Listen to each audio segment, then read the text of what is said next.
most painful punishments from around the world. Well, of course the Spaniards are going to be on this list. Them suckers tortured half-truths out of people for over 350 years during the highly unexpected Spanish Inquisition between 1478 up until 1834. Now, when you're performing painful public persecutions for such a long time, you're going to come up with pretty colorful ways to do it. Ways to inflict maximum pain to ensure that you extract those dubious confessions from those filthy non-Catholic heathens. So it's no wonder that history was blessed with devilish devices designed to do just that. You had the Spanish spider, the Spanish collar, the Spanish tickler, very different from the French variety, the Spanish donkey, and the star of this segment, the Spanish boot. Originating somewhere during the Inquisition times, the Spanish boot was a very basic, yet very effective interrogation tool. Help. 4 planks of wood and a few bits of metal. You got your braces for holding the wooden splints and sharpened metal nails to make you squint. The legs of the victim would be secured in place between the 2 inner free-moving braces. The 2 outer planks are secured to each other, preventing any outward movement. Not that you would want to, cause, you know, sharp nails and such. Once the victim was sat down, a large wooden wedge would be placed in between the inner planks, locking the victim's legs. And I'm sure your imagination is a few steps ahead here. The interrogator equips his iconic giant hammer and rears back, preparing to strike. Are you sure you don't want to confess your crimes? Cause this pulsating sack of meat is about to treat you like one of them carnival tests of strength.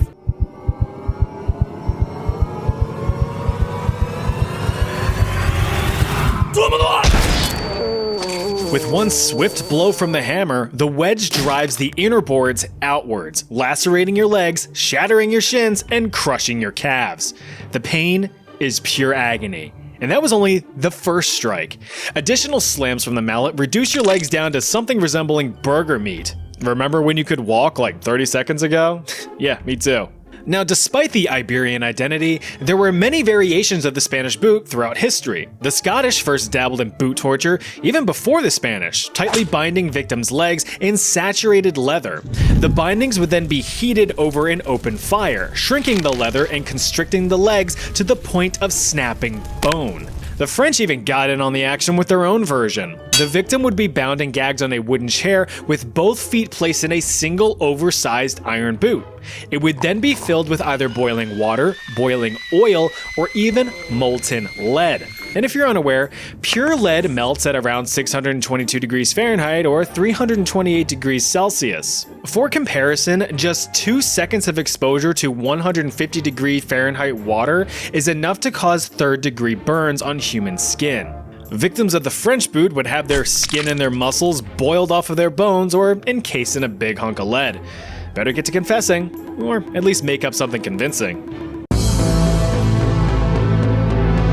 Oh, this shit sucks. You ever hear the term an eye for an eye? Well, the literal form of this would be the toe-curling, face-scrunching practice of abacination. Popular amongst ancient Greeks, Persians, and within the Byzantine Empire, abacination is a form of corporal punishment, meaning that the goal isn't death, but rather to teach the victim a lesson. In this case, how not to see anymore. That's because abacination is the act of inflicting intentional or oftentimes irreversible damage to one's eyeballs.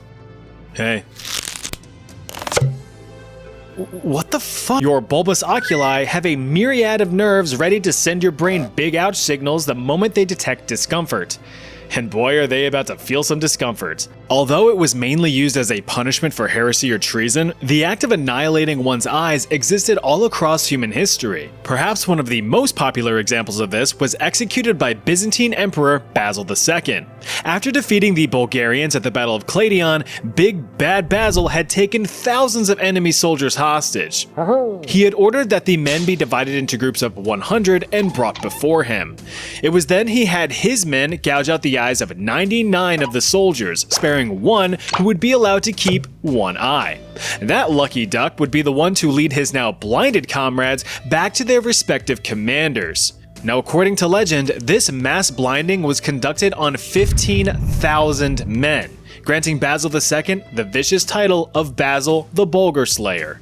But how would this blinding actually be performed? Well, it's really up to how the person doing it felt that day. Traditionally, abacination was carried out by jamming a red-hot iron rod into the ocular cavity, essentially melting the eye from the skull.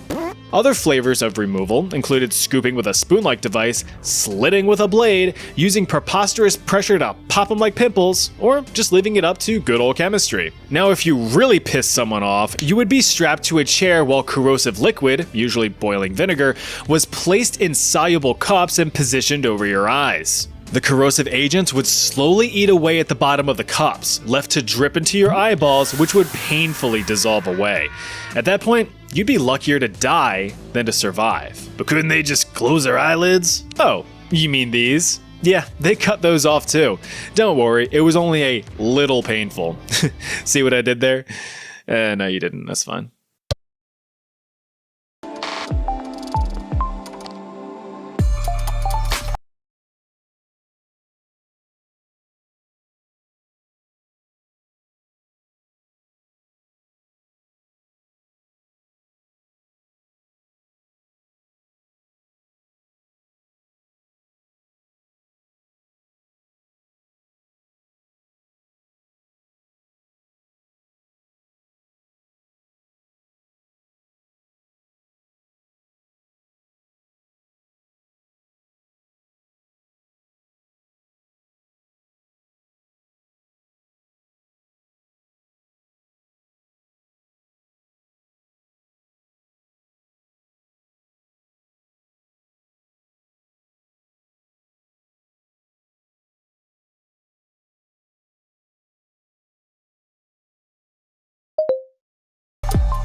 Strap in for this one, cause that's exactly what's about to go down. And your legs are about to go up. This is the Tiger Bench, a Chinese torture device popularly used in China from the Imperial Age up through today. That's right, the International Society for Human Rights, a German-based non-governmental non-profit organization, claims that multiple inhumane torture devices like the Tiger Bench are still used on prisoners in China to this day for extracting confessions or flat-out torture just because. It's true, probably. And the same applied to its use in the Imperial Age. During the times of the Ming and Qing dynasties between the 14th and 20th centuries, the judicial system required a confession to legally convict a criminal for their crimes, since forensics at the time weren't all that great. Unless you had notable status to sway public opinion, the perpetrator would basically have to be caught red-handed by multiple witnesses. He ran into my knife. He ran into my knife 10 times. He had it coming. But what do Tiger Bench do, you ask in poor English? It's very simple. The victim is delicately slammed onto a wooden bench in a sitting position, their hands and ankles bound by ropes, and their mouths gagged with, I don't know, probably a piece of cloth or something. They would also have their torso and thighs secured to the bench to prevent any unwanted thrashing from the pain that they're about to experience. One by one, bricks or wooden slabs would be placed under the victim's piggies, slowly elevating them higher and higher while the rest of their body remained locked in place. Now, unless you have the Tibio Taylor talent of a turkey, you can see where this is going. With each addition of a brick, your ligaments in your knees become hyperextended, painfully forcing your knee joint beyond its natural range of motion. If any of you less than limber people remember the ungodly sit and reach box from your middle school gym classes, just imagine that, but someone grabbing your arms and pulling you with all of their might. Then you might just get a lick of what that pain must feel like. The continuous hyperextension eventually leads to the shattering of the kneecaps and the splintering of the leg bones, utterly destroying muscles and tendons, rendering the victim's legs completely useless. Trust me, although this guy seems untroubled, inside, he's screaming. And if that weren't enough, prisoners would be bound in this position for days on end, to the brink of starvation and full sleep deprivation from the ongoing pain. Not only from the hyperextension, but from physical beatings to the rest of their body if they continue to refuse to confess. They don't know I'm a double-jointed masochist. Despite what the chill demeanors on these fellas' faces express, getting sawn vertically in half is not a pleasant experience. Although the act of sawing has been present throughout many different cultures in history, ancient Roman and Chinese versions were mainly done transversely, or at the waist. But some sadistic buttholes thought, nah, not painful enough. Let's try a different axis. And you know what? Let's hang them upside down too. We'll start Start shredding the sack, split the crack, go down the hall and to the skull. The method is pretty self-explanatory. A victim will be hoisted up upside down with arms and legs secured to 2 posts, usually with their dangly bits out. The condemned would then have a big ol' saw ripped through their bodies like a slice of birthday cake. On the bright side, the poor soul would most likely be long dead or at the very least unconscious before the saw ever got that far, thanks to the excruciating pain and severe blood loss. Documented cases of this particular path of punishment are rare, but some stories have survived. The most known case being that of Simon the Zealot, one of the 12 apostles of our Lord and Savior Jesus Christ. If you've ever seen Leonardo da Vinci's Last Supper, he's the less detailed guy all the way at the end of the table getting ridiculed by these 2 fine gents for asking, "When can we eat?" Very little is known about poor Simon at all, being only passively mentioned in the Bible. History states that he preached across Egypt and Persia, with the latter being the place of his demise. Apparently, the Persians weren't too happy with the door-to-door preachings of Simon, so much so that they saw to his end. Literally. According to some historians, around the year 65 AD, at the age of 60, Simon was spread in 2 while spreading the word of the Lord. For his dedication to the J-Man, Simon was made a saint in the Catholic Church, with many depictions of him holding a long saw, similar to the one that ripped through his being. Ironically enough, he was also made the patron saint of tanners and sawyers, which really sucks. I mean, imagine the way you died being your eternal legacy. Like, oh damn guys, you hear that Peter got nailed by a 37 Nissan Altima last week? Better make him the patron saint of pedestrians. But hey, when you walk with Jesus, we're all jaywalkers. Oftentimes we find that nature is already well equipped with possible torture resources, and it doesn't even have to be something large or intimidating. Sometimes it's the small things that pack the biggest punch. Well, turns out that quite a few groups of people around the world took advantage of nature's blessings. Like this little guy. This is a Pseudomyrmex triplarinus, but you can call it a little ouch. This agonizing arthropod is a venomous species of ant most commonly found in the northern areas of South America. These ants contain a cytotoxic venom, which if you remember my little toxins rhyme from my worst jobs in history video, you'd know that cytotoxins cause extreme cellular damage and painful swelling, making it a perfect tool for devastating torture. For this section, we actually have a very modern use case. Back in 2014, a group of Bolivian villagers in the province of Ayopaya apprehended a pair of teenagers accused of stealing several motorcycles. Since the run-of-the-mill judicial penal system wasn't deemed effective enough, the villagers took matters into their own hands. The 2 upstanding criminals, aged 18 and 19, were strapped to a tree infested with venomous ants for 3 days. The young men writhed in pain for hours and hours on end, sustaining bites all over their bodies from head to toe. Chests were chomped, calves were crunched, nipples were nipped, and balls were bitten. It was only after being found by one of their sisters that the young men were freed from their pincer prison. Well, also after all of their relatives coughed up about $3,700 in cash as compensation for the bikes that were stolen. Gotta pay back your debt after all. Both men were rushed to intensive care, with one requiring dialysis to survive. But I bet they learned a valuable lesson. Don't take shit that doesn't belong to you. There have been other claims of ant torture throughout history, though, as a warning, these are more anecdotal than confirmed. It is said that the Apache people of the southern US and northern Mexico regions were capable of committing horrible acts of violence, but hey, when you're forced off your land, what are you gonna do? One such act was taking prisoners of war and burying them neck deep in the earth, allegedly near anthills containing red harvester ants. With a simple prod to the hill, thousands of ants pour out to defend their home, and being the nearest target, looks like you're the culprit. The red harvester ant latches onto your skin with its strong chad-like mandibles and proceeds to repeatedly stab you with its stinger. Once stung, pheromones are released, chemically signaling other ants to swarm you. Your lips, your mouth, your ears, and even your eyes are all susceptible to the stings. The intense pain from just a single sting has been described as feeling like being prodded by a searing hot needle, lasting up to 8 hours. So it goes without saying that thousands of those would really suck. But don't worry, it's well documented that around 500 stings would be enough to kill a human. You're probably getting all itchy just thinking about them things crawling all over you, aren't you? Well, now you are. Our last stop on this journey takes place in the big old continent of Africa. Having dealt with colonization for centuries, the many countries of Africa are no stranger to pain. In fact, they're pretty good at dishing it out, especially to each other.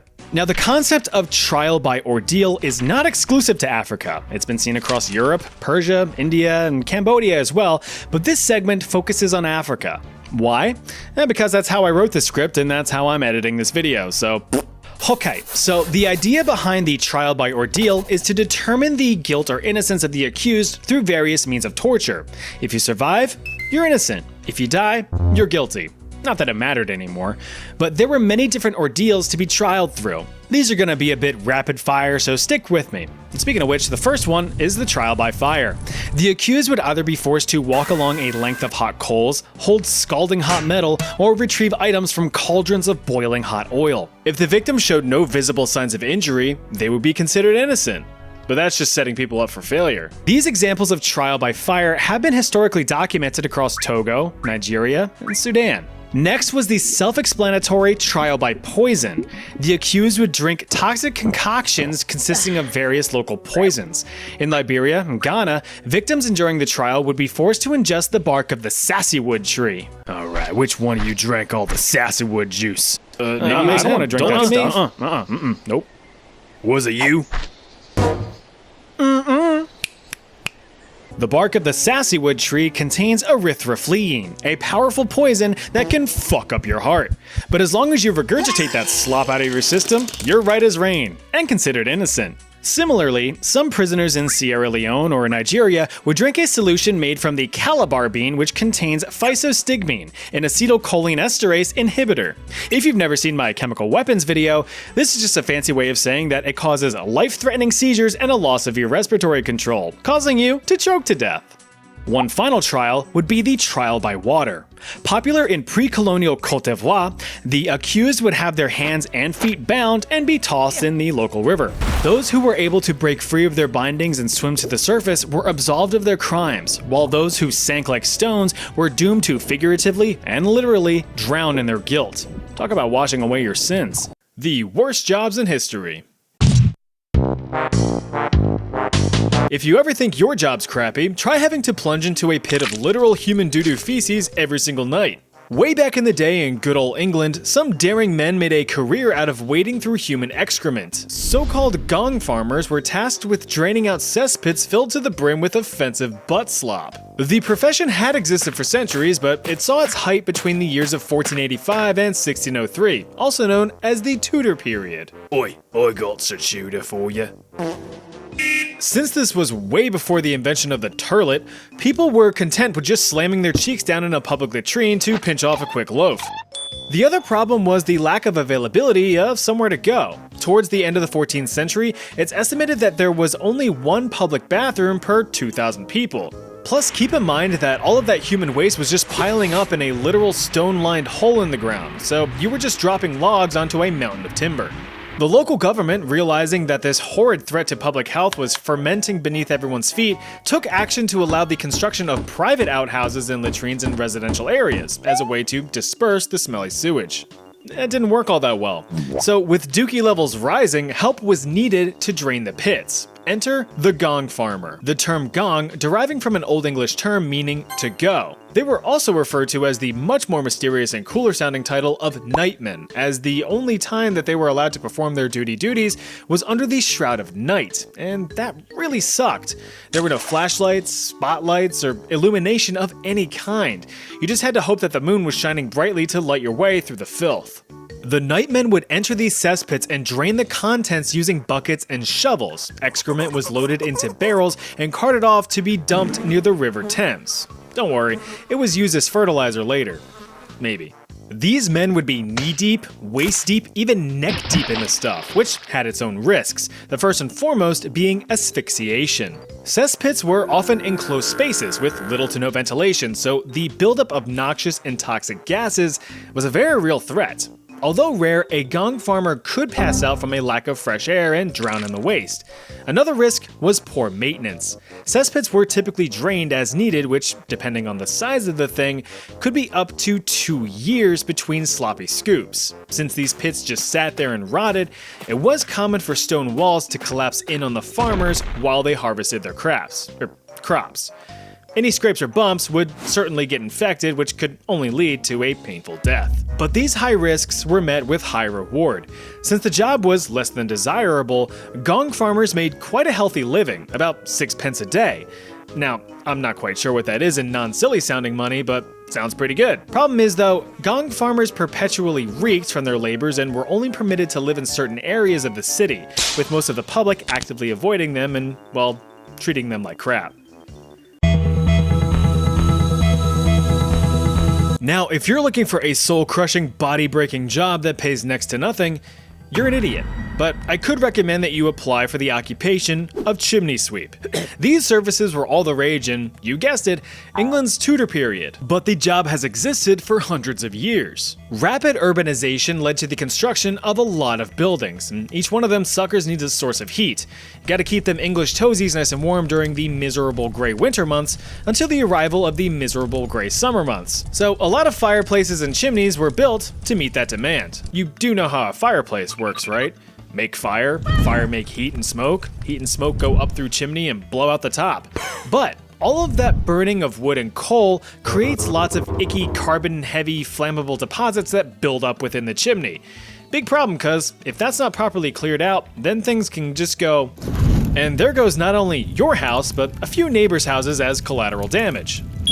Well, the higher-ups didn't like the risk of their kingdom going up in smoke at any given time, so they mandated that chimneys must be swept at least 4 times a year or face heavy fines.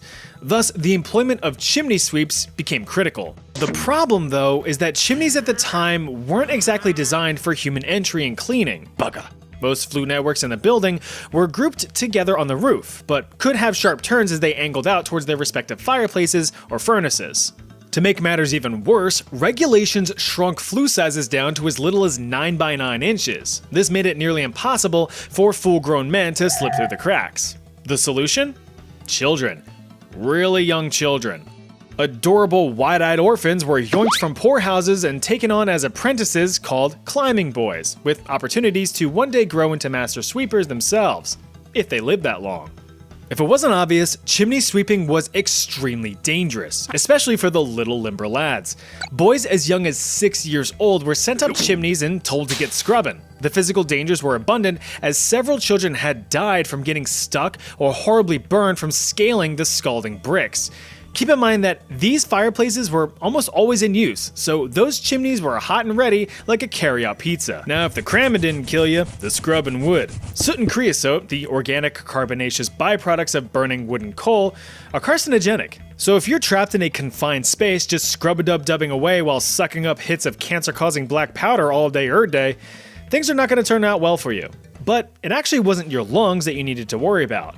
No, it was your balls. Scrotal squamous cell carcinoma, also known as chimney sweeps carcinoma or just straight up scrotal cancer, was a death sentence. Something I didn't mention until now was that the young children, as a way to fit easier into the narrow hot chimneys, often went commando. No shirt, no shoes, no pants, but all service. The constant exposure to soot and such led to the development of tumors on their nethers. Once developed, they were lucky if they had a few years left in them. Sure, your sack is out of whack, but damn, that chimney's clean. You've probably heard of the radium girls, young women of the workforce that would paint luminous numbers and hands onto timepieces in the early 1900s. Well, this is similar. Towards the end of the 19th century, matchmaking was a pretty lucrative business. Not like pairing couples up, but making literal matches. By the late 1800s, there were about 25 matchmaking factories across Great Britain, employing over 4,000 chaps and chapettes. The process, as with most industries at the time, involved working with some nasty chemicals. The flavor of the day here was white phosphorus, which evolved into complete tooth loss, abscesses, swelling of the gums, and complete necrosis of the jaw. To put it simply, your jaw rotted off. If you did get the jaw rot, there was about a 1 in 5 chance that the rest of your body would be rotting not long after from contracting an even worse condition known as death. In 1888, over 1,400 matchstick girls, fed up with this blatant disregard for their safety, decided to strike, demanding better pay, working conditions, and abolition of unfair fines and penalties. The strike lasted for 2 weeks before demands were met and accepted. 20 years later, in 1908, the British House of Commons completely banned the use of toxic white phosphorus in favor of the much safer and less toxic red phosphorus, which is what we use in matches today, but not in the match head, on the striking pad. So remember to light one up for the matchstick girls.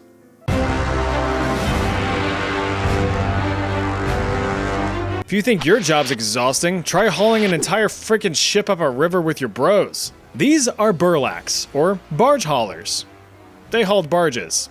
Typically dirt poor peasants just looking for enough coin to eat for a week, these men were tasked with strapping on a strap and using whatever strength they had left in them to pull in ships from the Caspian Sea all the way up the Volga River in the days of the Russian Empire. Since ship traffic was near constant thanks to strong trade, burlaks were in high demand to carefully guide the vessels up the Volga. But why couldn't the ships just sail up the river, you might ask? Because the Volga flows outward towards the Caspian Sea, and there were rarely favorable winds to propel a ship up the river, lest you risk beaching your entire ship on the banks. So why not hire a bunch of exhausted and desperate poor people to do the work instead? Whoa, slow down fellas, there's no need for us to be Russian. Depending on the load size, burlak groups could range from just a few men up to 150 fellas pulling a single ship. But there was a moment of respite for these workers. See, one advantage to working in the Russian Empire was the cold winters. Can't exactly move ships upstream when the waterways are completely frozen over. So burlaks were seasonal, working dawn until dusk, thaw till frost. But since the combination of being poor and not working meant certain death, the men would pick up odd jobs in the winter to barely scrape by. Hey, I make a duck. Smudge, smudge. At the beginning of the 19th century, it is estimated that about 600,000 burlaks worked in the Russian Empire, but the evolution of ship technology and the invention of the steam-powered ship rendered the job obsolete. By the end of the 19th century, the burlak profession had vanished over the horizon. Now I know what you're thinking, so stop it. This has nothing to do with milking your own snake or giving little pinches to little snake nips, which don't exist. Snakes aren't mammals. The job of a snake milker was to extract their venom from their fangs. He looks cute, right? Think again.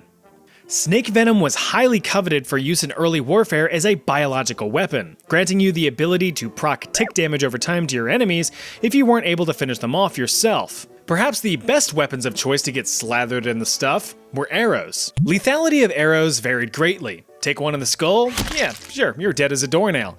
But take one in a less critical spot like an arm or a leg, assuming you don't sever an artery, and you might just live to see another day. But that all goes out the window if the arrow tip was dipped in some venomous drip. Quite a few civilizations have been noted for using envenomed or poisoned arrows throughout history. You've got the Khoisan people of southern Africa who have been using poisoned arrows for thousands of years in hunting large prey, and the Harmatilians who used viper venom against an invading Alexander the Great. But no army employed the use of snake venom better than the Scythians. Also duking it out against Alexander the Great, the Scythians developed their own iconic poison for warfare. Combining not only viper venom, but also putrefied human blood and excrement, even minor scrapes from their weapons were lethal. So on top of dealing with being envenomed, you also dealt with the horrors of gangrene and tetanus. So with all that said and done, yeah, snake milkers. Like I said, it was their job to wrangle and wrestle up enough snakes to meet the demand of entire armies. But luckily, this wasn't a time for catch and release practices. Kill the snakes, take their venom. That's the job. Of course, that is easier said than done. By nature, snakes are shy little fellas and pretty hard to find. Chances are you get struck before you even noticed one. One catch of their fangs is enough for it to be game over. Snake milkers were considered lucky if they even managed to survive a single round of collecting. I think it's time for a quick science lesson. Venoms can be sorted into three main types: neurotoxic, hemotoxic, cytotoxic, yikes. Neurotoxins strike and destroy all your nerves. You're agonized and paralyzed, as you can observe. Hemotoxins target all your healthy blood, thinning down or clotting up, so now you're done for, bud. Cytotoxins focus on killing all your cells, so you can probably guess that you won't be doing well. Just avoid snakes, and you'll be doing fine. I know you fellas and fellettes just love a good rhyme. So to close this chapter out, yes, snake milkers still exist nowadays, though only for medical research and developing antivenom rather than biological warfare. Or so we think. Imagine getting ready to charge onto a battlefield to either invade a country or defend your own. You see your fellow soldiers gearing up for battle with their trusty firearms, and you're given a drum. Ugh. I got a fight. Drummers, believe it or not, were a critical part of warfare in the days of yore. Since there were no such things as radios or more instantaneous methods of communication, drummer boys were employed and trained to maintain order on the battlefield, signaling commands, attacks, retreats, and everything in between. Peaking in popularity during the American Civil War, drummer boys were typically in their teenage years or young adulthood, though some more famous drummer boys were much younger. Little Charlie King of the Union Army died in battle at the age of just 13, being the youngest casualty in the Battle of Antietam. Itty Bitty Johnny Clem ran away from home and was taken in by the Union Army as a drummer boy at the ripe old age of 9. Just a few years later, the little fella fought in the Battle of Chickamauga in 1863 at the age of 12, where he shot and killed a Confederate soldier. What you gonna do? Shoot? He was promoted to sergeant, eventually retiring from the United States Army in 1915 as a brigadier general. But that's a rare occurrence. In reality, it would have gone more like this. Despite what people may think, drummer boys did not lead troops into battle. That would be stupid. Instead, they would relay commands from behind soldier lines, though they were still known to be valuable targets. If you break the communication line, you break down the army. Outside of combat, drummer boys had a wealth of other responsibilities, such as carrying messages between units, assisting battlefield surgeons with amputations, carting the wounded up the field, fetching supplies, or burying the dead. They very rarely carried weapons of their own, so if they had to defend themselves in the heat of battle, they were pretty shit out of luck. If you wanted to be one of the most influential people in all of England but don't have a drop of royal blood in you, you'd want to squeeze into the role of the Groom of the Stool, a job requiring you to get up real close and personal with the king or queen at the time. Look, we all have to go once or 12 times a day, so someone as prestigious and important as the king is gonna need help doing so. I mean, imagine feeling the sudden urge to blow out your britches, but you have to fight through said britches to accomplish the mission. Grooms of the Stool assisted the monarch with any labors regarding biological movements. This included helping the removal of clothing, preparation of the lavish and luxurious royal ship box, and the removal of the splendiferous solids, but not before their proper examination. Yeah, that's right. Grooms of the Stool were not only tasked with cleaning up the royal slurry, but making sure that the passings were healthy, taking notes of any abnormalities in appearance or frequency. These notes would be passed on to the king's personal physician to diagnose any possible ailments. Well, that's not very helpful, is it?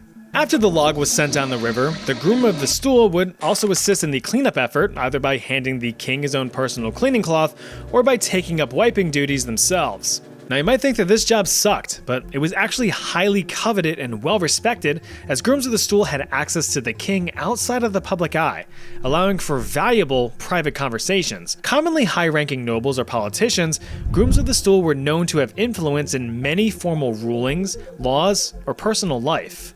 So that Anne Boleyn chick's hot, right? No.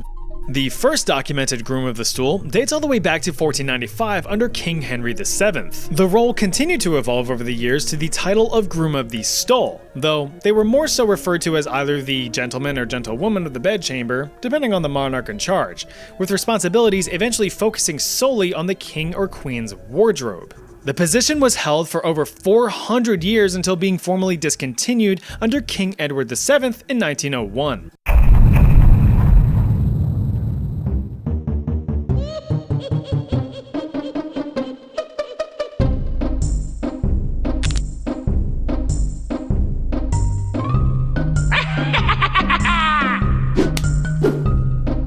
I'm starting to think you enjoy getting kidnapped.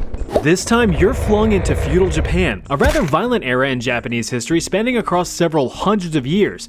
But this year is 1467, the start of the hostile and chaotic Sengoku period. You've really got your work cut out for you with this one. Time to put your survival skills to use, if you have any. So, do you think you're up for the task?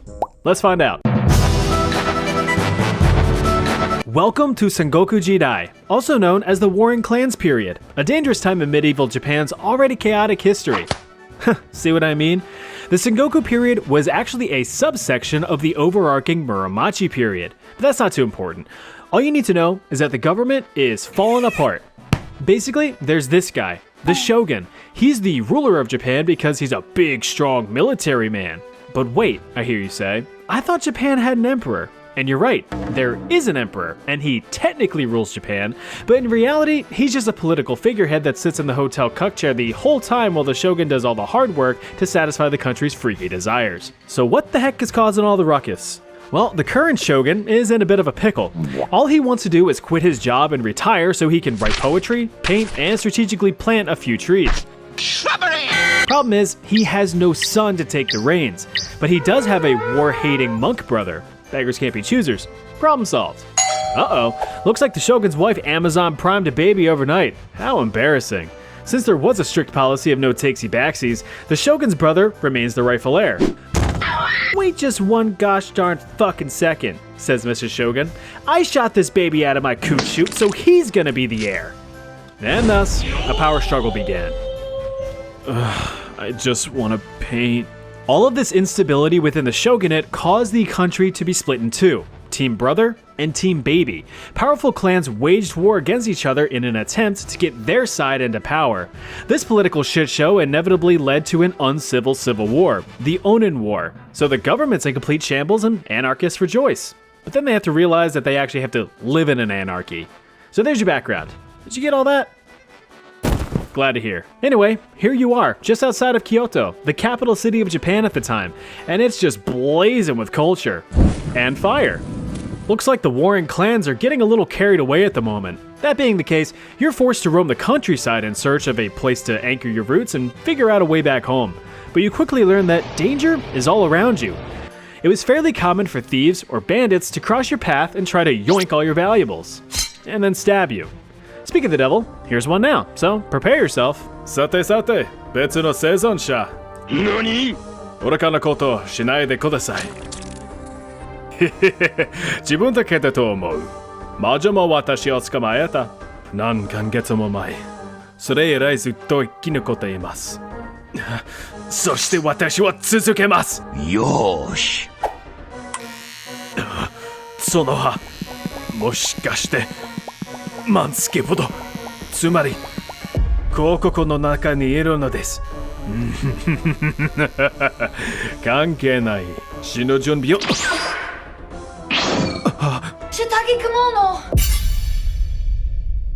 不可能シスターク彼は愛を切り借りた精密な取り前派滑らかな仕上がりを実現するフォイルブレードこれはスキンのセーフテクノロジーですが、私さえもくそ、万月ほど。Well, that was a close shave. With the thief inexplicably but conveniently passed out due to being well groomed, you quickly loot him to blend in with the rest of society. Speaking of which, would you believe that feudal Japan did not operate as a hierarchy? Well, you shouldn't. Because it did. So let's get out that ladder and descend through the ranks, shall we? At the tippity top was the emperor. He was the guy in charge, but not really. He had a cool shirt and that's about it. Then there's the shogun. He was actually in charge, with the power of commanding the military and controlling national policies and laws. And to be fair, he had a cooler shirt than the emperor. Directly reporting to the shogun were the daimyo, feudal lords and clan leaders that commanded various provinces around the country. They're proud of their land, but they want more. Samurai were loyal warriors with neat swords that honorably served powerful nobles like the daimyo. They were the epitome of courage and honor, and their culture is thriving to this day. Ronin were samurai without their masters, but they could still be bachelors. Ashigaru were samurai interns and general cannon fodder. Basically, they were peasants who were given swords and told to stab other people while still earning a minimum wage. Ah, peasants. The dirt poor majority of the population that did all the work to keep everyone alive. Nowadays, they're referred to as the middle class. Artisans were the ones who made your furniture, your clothes, and your tools. That's cool, but you can't eat a chair, can you? Can you? And which piece would you like to start with first, sir? Oh, just the leg. Merchants were scumbag salesmen that just profited off of everyone else's work and were deemed parasites because of it. Buy high, sell low. At the very bottom, to no surprise, were the outcasts. Criminals and beggars for the most part, but also those who had undesirable jobs like butchers, undertakers, actors, entertainers, and reaction channels. Now, you have to understand that this is a very simplified structure of how feudal Japan's class system was laid out. It was a much more complicated web of relationships and rankings that is, quite frankly, above my pay grade as an outcast entertainer. So that begs the question, where would you fit in society? In reality, unless you were Chinese, Japanese, or look at these, you wouldn't have. You'd either be a social outcast or straight up sold into slavery without question. Even if you didn't end up being someone's perpetually untipped servant, you'd still end up being a peasant in some form, whether it's harvesting up rice or hauling in the fish. It was backbreaking work. From dawn until dusk, you did what you had to do to keep yourself and the country fed. After a long, exhausting day, you would get home to your cold, drafty, and very flammable home. Despite being the literal provider of the food for the country, your crops are owned by the shogunate, so you barely even have scraps to eat. Malnourishment was very common amongst the lower class, and while it often resulted in an early grave, you could also inspire a few musicians. If the starvation didn't get you, the diseases certainly would. Smallpox, measles, and chickenpox were known as the 3 great diseases. 3 great opportunities to end up 6 feet under. It's like 2 feet for each disease. But you don't have to deal with any of that. Okay, well, maybe still the disease if you're unlucky, but thanks to your recent battle, you're equipped to pass yourself off as a lowly Ashigaru, a foot soldier commanded by a samurai. Since they need as much help as they can get, they won't be asking any questions. If you can hold a sword and swing it at a bad guy, that's good enough. In an event completely convenient to the plot, a samurai wanders up and recruits you to be in his army. In Japanese, of course. Thankfully, you are able to read his subtitles and accept the position. Congrats, you're now a full-fledged member of the Hosokawa clan, one of many clans spread across the country. While the Hosokawa and Yamana clans fought for the control of the capital, other clans fought to expand their own territories. And there were a bunch of them, like the Shiba clan, the Oda clan, and of course, Zelda fanboys. So let's see what your new job entails. You're now a soldier, which means you need to start learning some discipline. You wake up at the ass crack of dawn to start your day. Eat a healthy breakfast of rice and veggies, and always practice good hygiene. You spend the morning strengthening your military skills and are partnered up with Hoshi. He's a nice guy. He was a farmer, but decided that maiming and pillaging could prove more lucrative. Together, you train martial arts, archery, and swordplay all throughout the morning as a way to keep both your body and mind sharp as a tack. Whew, all that training made the time fly by. It's already noon. So after a quick lunch of rice and veggies, time to fortify the walls of the camp to make sure no bad guys get in. Build it huge. Looks like your samurai has a task for you. You've been assigned to gather intelligence from the enemy. We are in the middle of the Onin War after all, and that gosh dang Yamana clan is burning Kyoto down faster than we are. Can't let that happen. No problem, Master Sam, you say in Japanese subtitles. You wait until nightfall to carry out the mission. After a hearty dinner of rice and veggies, you infiltrate the enemy camp without causing too much suspicion.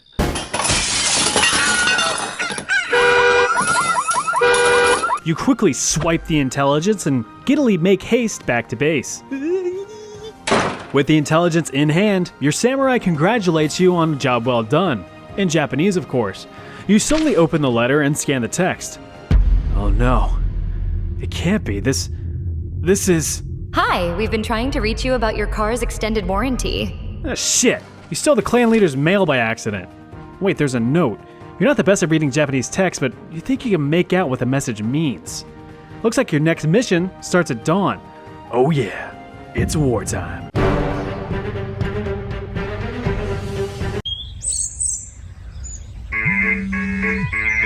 You better get dressed, champ. You've got a country to die for.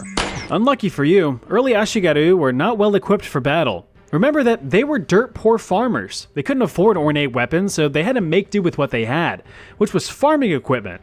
Ever just want to shove a shovel into someone's throat just to see what would happen? And now you can. It kills them. One weapon of choice was the Kama, a simple sickle-like weapon suited for slicing and stabbing some sneaky suckers. If you get the DLC, you can slap a chain on that bad boy, granting you a lethal radius of several feet and allowing you to open that pit up. Ashigaru that were well-trained or well-funded had access to better weapons and armor. Perhaps the most effective weapon that they could wield was the Yari, a long spear that could be outfitted with all kinds of blades. Want to stab? Go for the Omi Yari. Want to slash? Try the Katakama Yari. If you want to support the boys from afar, get yourself a Yumi, an asymmetrical longbow which was deadly on the battlefield with an effective range of over 400 feet. Archers were a core support group in any army. They would riddle the battlefield using a reliable method of spray and pray. It's just a shame that friendly fire was always on.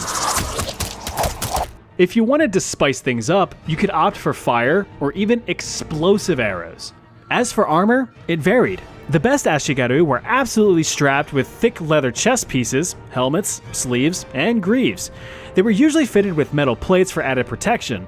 Low-ranking Ashigaru were fitted with a cheaper, easier to produce armor called jack shit. Whatever clothing they had was their best bet. But it should be noted that the spoils of war were generous. Ashigaru were allowed to pillage and loot whoever they attacked. Slay an enemy with better weapons and armor? Looks like you found an upgrade. Now that you're all equipped, it's time to storm the battlefield with your best friend Samurai. What a cool guy. No. They got Sam. That's it. You charge into battle to avenge your fallen mentor. You spot an enemy, but it's a familiar face. Hoshi? You switched sides? Yeah, much better loot, says Hoshi, in Japanese of course.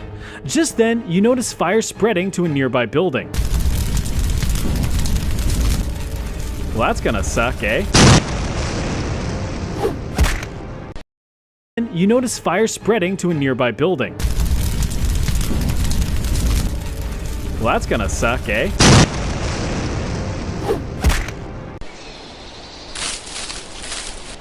Ugh, you again? Kyoku naku, hito no ke wa sorenai de kudasai.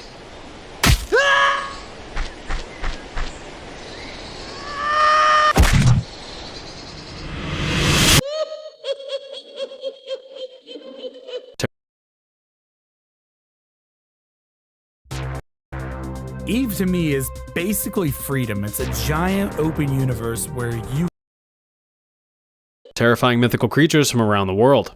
Again. If you're from my neck of the woods or are fans of a certain hockey team, you might be familiar with the Jersey Devil. Let me set the mood. It's a dark, stormy, cliche spooky night where we find this withering old broad. This is Mother Leeds, a presumed witch on the verge of slopping out her 13th crotch goblin. Problem is, she didn't actually want this child because, while 12 children is doable, 13 is just absurd. So during this pregnancy, she had wished that the devil himself would take this child from her, and that's apparently enough to make a binding contract. The baby was born and looked as cute as a button, but as it aged, it began to evolve into a twisted monstrosity, transforming into the Jersey Devil. It is described as having a horse-like body, a goat head, a forked tail, and large menacing wings that allow it to soar through the pine trees of southern New Jersey in the United States. But is he real? Well, back in 1909, there was a moment of panic as several reports across the states of Pennsylvania, Delaware, and New Jersey stated sightings of the winged beast. Some claims involved the killing of livestock, an attack on a trolley car, and even an attack on a social club. The reported attacks caused mayhem on local businesses and schools closed out of fear. The Philadelphia Zoo even put up a $10,000 reward for the capture of the creature, which still remains unclaimed to this day. So if you ever find yourself unlucky enough to actually be in New Jersey itself and are traveling down the empty county roads in the dense pine barrens, keep an eye to the night sky as he hunts for prey. If you don't catch a glimpse, your hairs may stand on end when you hear his blood-curdling screeches, but also his fresh rhymes.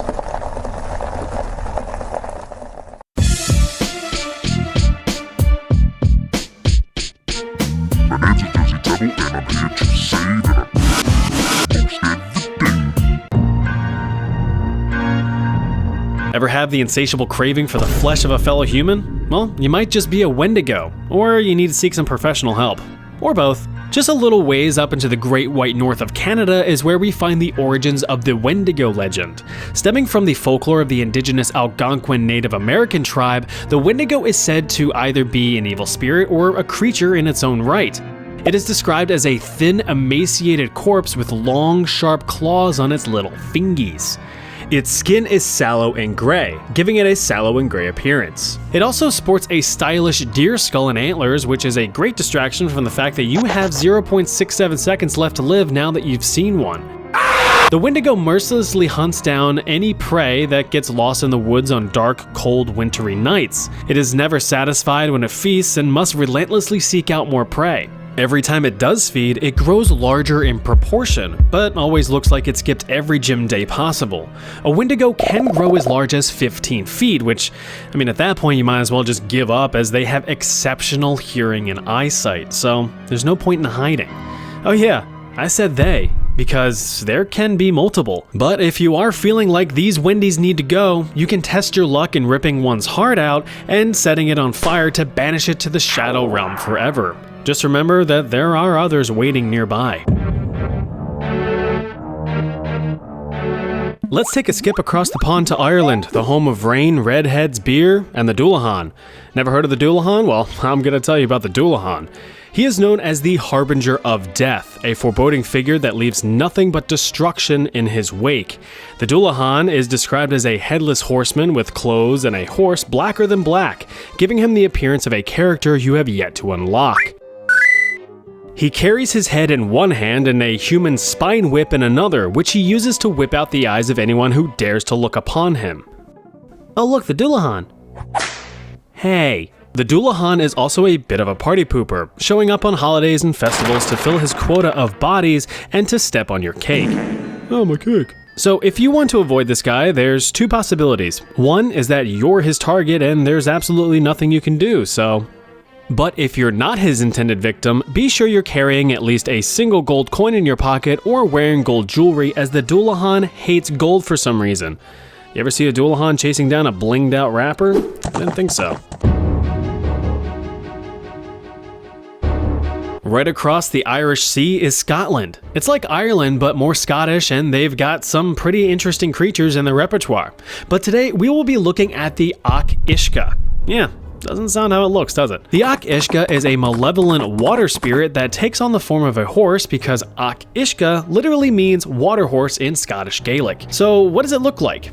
Pretty much a wet horse. Some interpretations have it with fins or claws, but a wet horse just seems funnier to me. What isn't funny is why it is so evil. The malevolent mare is said to roam the nearby sea, but can trot around on land where you may even be able to mount and ride the demonic horse if you've got the stones for it. The problem is, once you've climbed aboard, you become permanently stuck to its back if it smells or even sees water, and, you know, being a water spirit, that's pretty much a given. Once you've locked onto the saturated steed, it makes a beeline for the sea. It can breathe underwater. You can't. So you can see why you'd be in a bit of a pickle. The Ach Uisce will drag you down to the darkest depths, where you will be ripped from its back and consumed, with only your stinky liver remaining to float to the surface as proof of your demise. Maybe you shouldn't ride on the back of a demonic horse? I don't know. But if you feel like you don't stand a chance, I suppose you could load up a blunderbuss full of silver to convert the horse demon into a pasta sauce. But first, make sure it's not just a normal horse you're aiming at. The Black Plague wasn't fun for anyone. Millions died to an invisible force that ravaged Europe, Asia, and Northern Africa. So, what's the best way to make sense of such an unknown cause of death? Why, make up a horrifying mythical nightmare creature, of course. In Norway, you may hear tales of the Pesta, a decrepit old witch that was the personification of the Black Plague itself. She is described as a dusty old hag dressed in black with the typical dead, sunken eyes. You've seen this stuff before. I mean, how scary could it really be? Grandma Plague is always traveling, either on foot, by boat, or even flying, with no true destination but only with the intention of spreading desolation and despair. She can show up to your house at any moment. Grabbing some breakfast? Pesta. Doing laundry? Pesta. Petting your cat? Check again, because you're petting the Pesta, and she loves it. This crusty old bitch comes equipped with either a broom or a rake, which according to legend determines the magnitude of death that she will leave behind. So remember this, if you see a rake, a few are left in her wake. If you see a broom, you're all fucked. Unfortunately, since she is the representation of the plague, there is no way to truly defeat her. Your best bet is to maintain your distance from others and practice good hygiene. Either that, or you can give her a quick spray of bleach.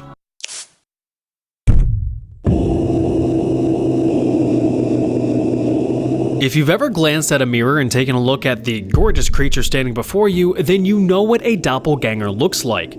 Or at least you know what your doppelganger looks like, because that's what a doppelganger is.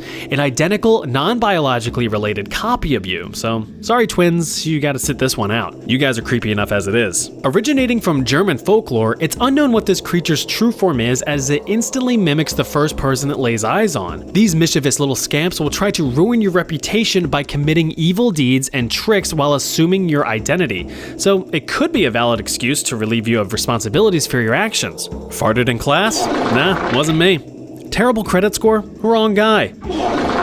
Mass arson? My hands are clean. Even if you're innocent and all that, what's concerning is that the doppelganger can actually start to influence your own decisions by planting evil thoughts in your head by means of telepathy.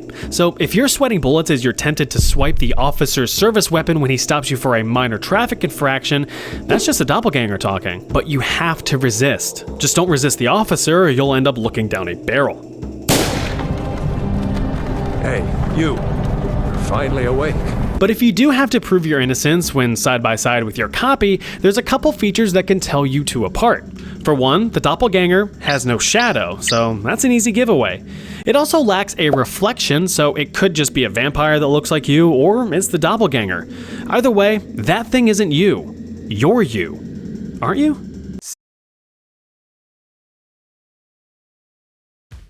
Grainger knows that as an HVAC technician,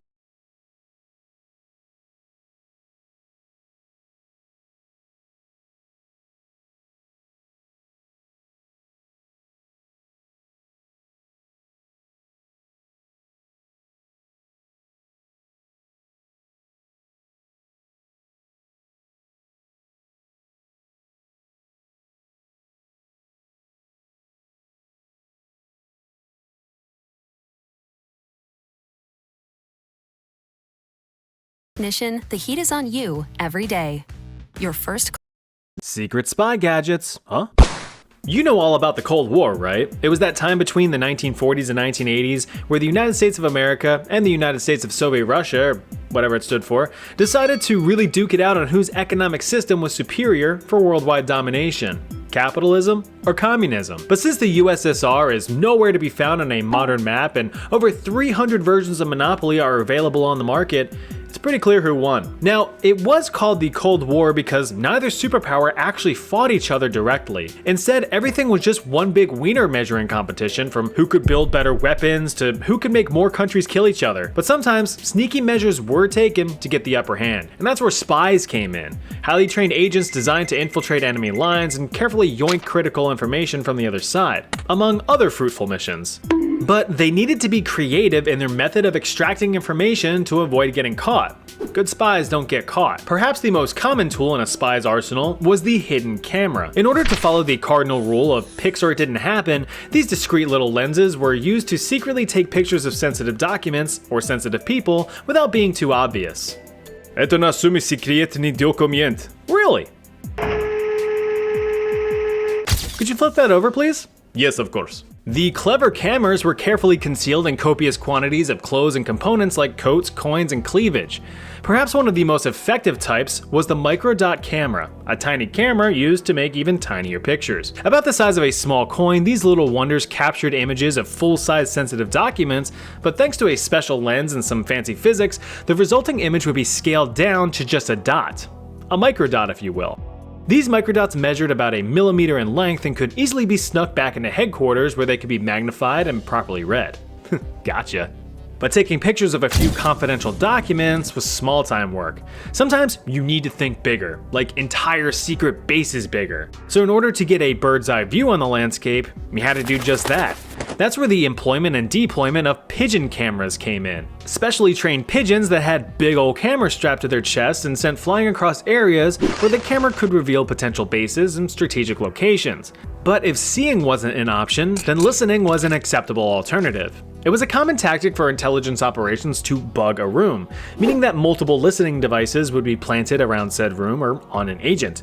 But some smartass took the term bug a little too literal, which is how the dragonfly insectothopter became reality. But why oh why the dragonfly? Well, because a regular fly is too small and swattable, and while a prototype for a bumblebee was developed, it was noted that real bees are too erratic when they fly. And so if a couple of savvy sleuths noticed a bumblebee just kind of hovering around in the air, it was a telltale sign that your business was being recorded. Dragonflies, though, can kind of just hover for a while, and so it's a little less suspicious. Plus, their long, slender bodies were a perfect shape to house the mechanics necessary to be a microphone with wings. I'm sorry, how many missiles did you say in Cuba? Is there a lake nearby or something? But if you had insectophobia, then what could be the next best thing? This thing. The Thing. This vaguely named piece of woodwork was a hand-carved US Great Seal gifted by the Soviet Union to a US ambassador a few weeks before World War II ended. I guess the USSR wanted to get an early jump on the whole spying thing. It was hung up in the ambassador's private study as a way to passively listen in on conversations. But how? Hidden in the wood carving was an antenna that, although mechanically simple, was pretty impressive technology. Invented by Leon Tiedemann, who is famous for also inventing the theremin, that weird frequency instrument that goes all. This listening device had no power source or wires, rendering it virtually undetectable. No way. Instead, a remote radio frequency would turn on the device, allowing the Soviets to actively listen in whenever those perverts pleased. Classified as a resonant cavity microphone, it was basically a tiny diaphragm that would vibrate from sound waves of people yapping. Those vibrations are then transformed into a signal which was sent back to the Soviets. The device was so well hidden that it actually wasn't found until 7 years later. Yo Dave, check this out, the Soviets put a freaking microphone in the seal. Those commie bastards were listening this whole time? I'm gonna rip it out. No, wait. I have an idea. Time to listen in on the Americans.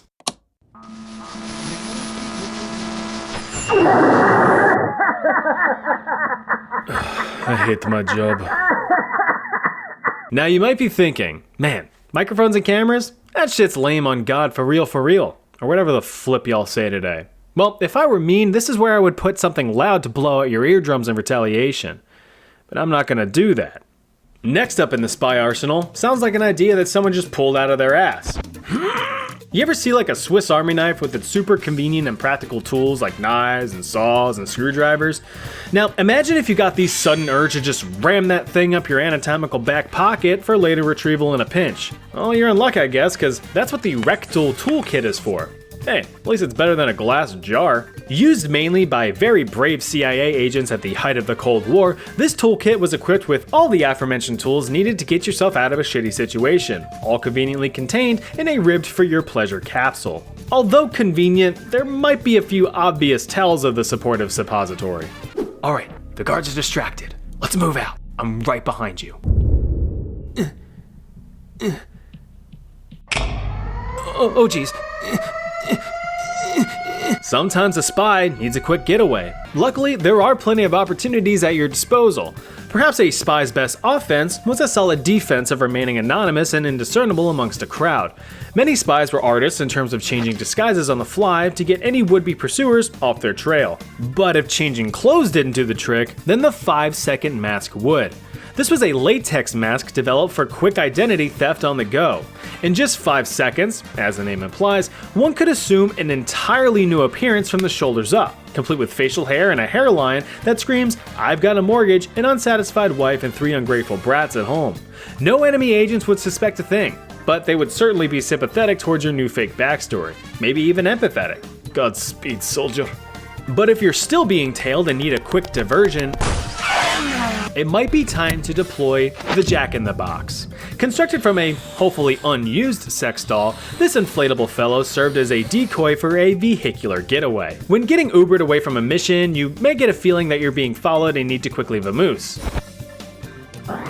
The enemy's coming in your behind. Do a barrel roll. Assuming your driver knows the assignment and you tipped him well, he can quickly turn a corner while you delicately tuck and roll to safety. The Jack-in-the-Box is then quickly inflated where you were sitting, convincing your assailants that you didn't just take yourself out by slamming your dome into a street lamp at 35 miles an hour. However, there may be a chance where the jig is up and you get got. No need to worry though, they can't extract information from you if you're completely dead. You know that famous Pirates of the Caribbean quote. Dead guys don't say things much. The thing is, it's very unpatriotic to give up confidential information to an enemy entity. Traitorous even.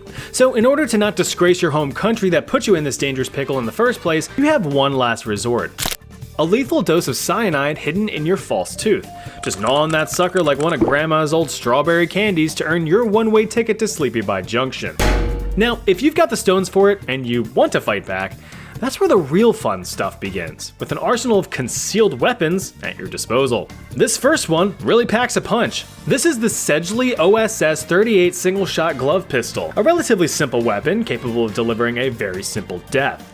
See, with a gun, you pull a trigger and your point comes across pretty quickly. With a glove gun, you get to punch them in the face while you're at it. It's like killing two birds with one stone, but it's killing one face with a bullet and a fist. So when you're in a bout of fisticuffs and your opponent insists you give him your best shot, boy will he be surprised.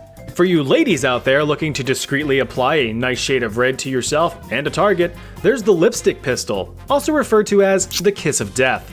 This little guy was a single-shot 4.5mm pistol hidden in a lipstick holder used by the KGB. They were the Soviet equivalent of the CIA. Easily disguised as a harmless accessory in a handbag, this weapon could be concealed next to your concealer and make up the foundation of your arsenal. I would imagine such an encounter would go like this. Oh wow, what a lovely shade. What color is that? It's called You're Gonna. You're gonna? Yeah, you're gonna die. You're gonna die. Ooh, how exotic sounding. How does it look? Ugh, okay, maybe such tactics are a little bit messy. Let's shoot for something more surreptitious, like poison. Poison's great when you're not on the receiving end of it. If you don't want the hassle of dirty work to rain on your parade, you can opt for the Bulgarian umbrella. This clever contraption looks like a typical umbrella, but it isn't. Obviously. This umbrella Ella actually contains a pneumatic element which, when triggered, will launch a poison dart towards any target you desire. The poison of choice was ricin, a potent chemical which, when injected, will cause massive internal bleeding and organ failure, guaranteed to put a damper on anyone's day. The Bulgarian umbrella is referred to as such because the most famous use of the device was in 1978 when a KGB agent assassinated a Bulgarian enemy of the state right in the middle of the streets of London.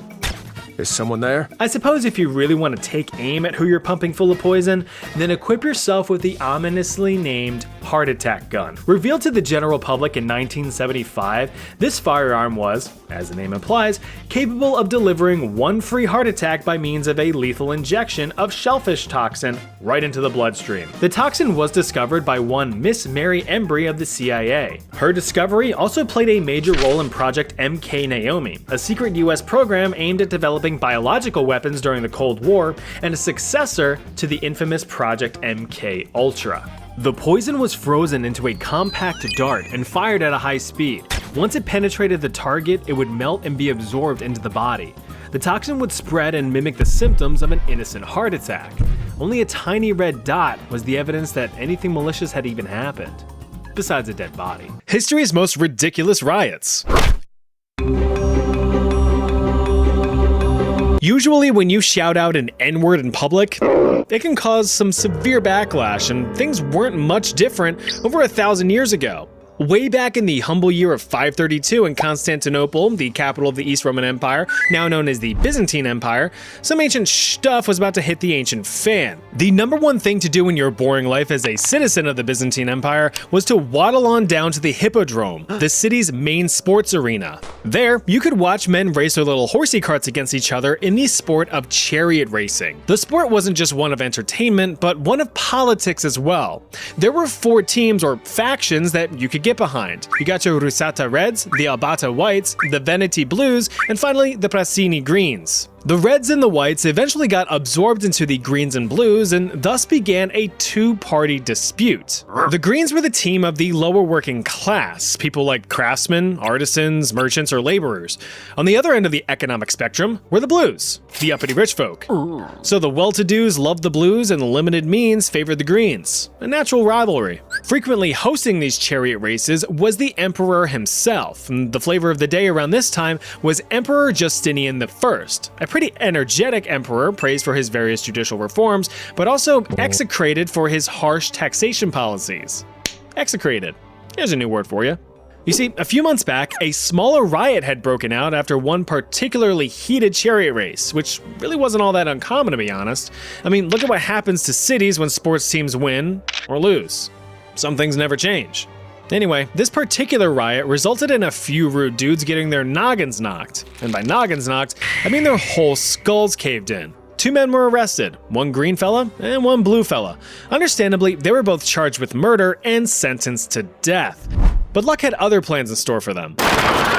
After a freak collapse of the executioner's scaffolding, and thus no other formal way to separate soul from body, the prisoners were instead imprisoned for their crimes, but this didn't really sit too well with the blue and green supporters who wanted the men freed. The lack of mercy really put their tunics in a twist, and they were not quiet about it. Emperor Justinian, who was busy negotiating peace with the Persians, didn't really have time for all of this shit, so as a band-aid solution, he told everyone to take a chill pill and planned to host another, more fantastical chariot race to calm everyone down. But that was a mistake. The worst thing you can tell an angry person to do is to calm down. It rarely works. In January of 532, the day for the chariot race came, and the once divided Greens and Blues now had a common enemy. Since the Emperor was almost always present at events like this, both Blues and Greens would often take it upon themselves to use the time between races to shout political suggestions to the Emperor while they still had his attention. This could be something simple like lowering the cost of goods or demanding the removal of particularly provocative politicians. Well, the topic of trouble in today's turmoil was that of the aforementioned prisoners, both sides united calling for the freedom of the men. But these demands fell on deaf ears, so they yelled louder. The crowd chanted Nika, a phrase translating to the tune of win, victory, or conquer. This was typically shouted by a winning team at the end of a race, but this time it took on a new meaning, and it was directed at the Emperor. But these words would also remain ignored, so the crowd offered 2 more options, fucking A and fucking B. The crowd leapt from the stands and charged towards the palace, attacking the prison holding the 2 men and setting them free before burning it all down. The city spiraled out of control for 7 whole days, with fire and property damage destroying nearly half the capital city. Justinian had conceded to a lot of the rowdy crowd's initial demands, like firing 3 of his top guys, but that didn't stop the destruction. They wanted his head. At the end of his rope, Justinian found himself cornered and was forced into hiding. He continued to cower until his wife, Empress Theodora, calmly offered some kind words of encouragement. Stop fucking crying! The Empress had convinced him to stay and face his subjects head on. It was better to die as an emperor than to live life in exile, and he took that advice. Sort of.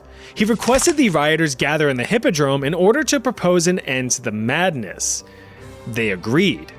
But entering the arena wasn't the emperor, it was a general and a commander and thousands of soldiers. The gates were slammed shut and secured, starting the rather one-sided negotiation. With one command, the soldiers indiscriminately slaughtered nearly 30,000 unarmed citizens, putting an end to the Nika riot. In the end, Emperor Justinian justified the bloodshed to consolidate power and strengthen his grip on the Byzantine Empire, ruling as one of the greatest emperors of the age. He just had to, make everyone scared to question him. Everyone knows the best combo besides chicken and parmesan is a good old game of sports ball and a medically inadvisable amount of alcohol. Slamming down 1 or 10 beers with your buddies while your favorite teams are all touching each other, yeah, that's never ended badly for anyone. Oh well, just a game. Well, wouldn't you believe it? It caused quite the ruckus back in 1974.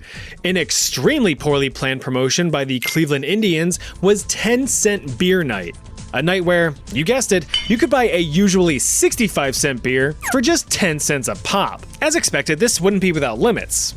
On paper. You see, each guest could only buy up to 6 beers at a time, but the promotion failed to limit the number of transactions per person, so you and your friends could get completely blasted for just $1 or $2.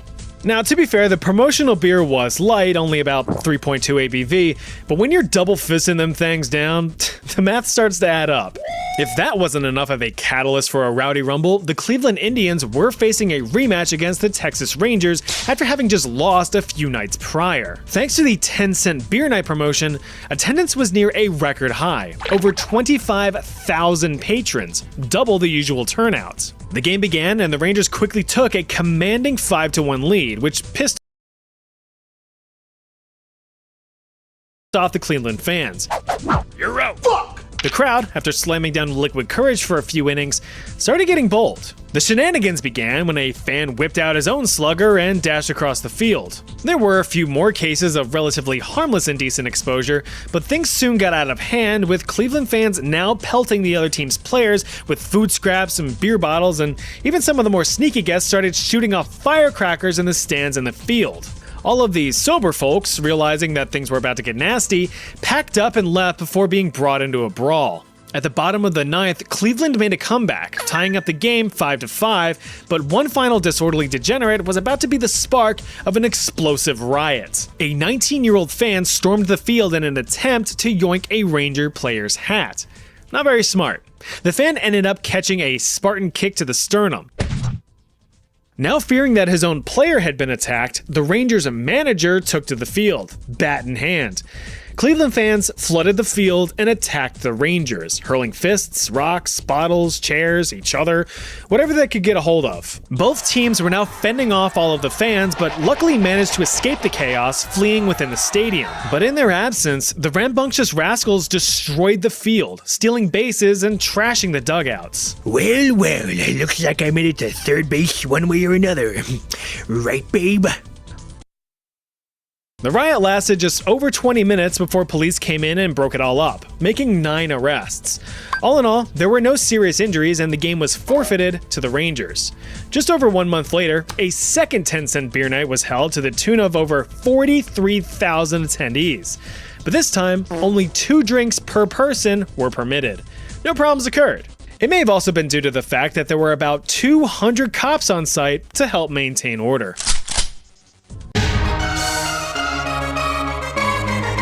Back in 1855, the city of Toronto in Ontario, Canada, was really up and coming. Boasting a thriving population of 40,000 syrup sippers, the city had a lot to offer, like 152 taverns, 203 beer shops, and most importantly, dozens and dozens of brothels. Beautiful babes willing to get silly with your willy for the right price. But another form of entertainment was coming to town: the circus.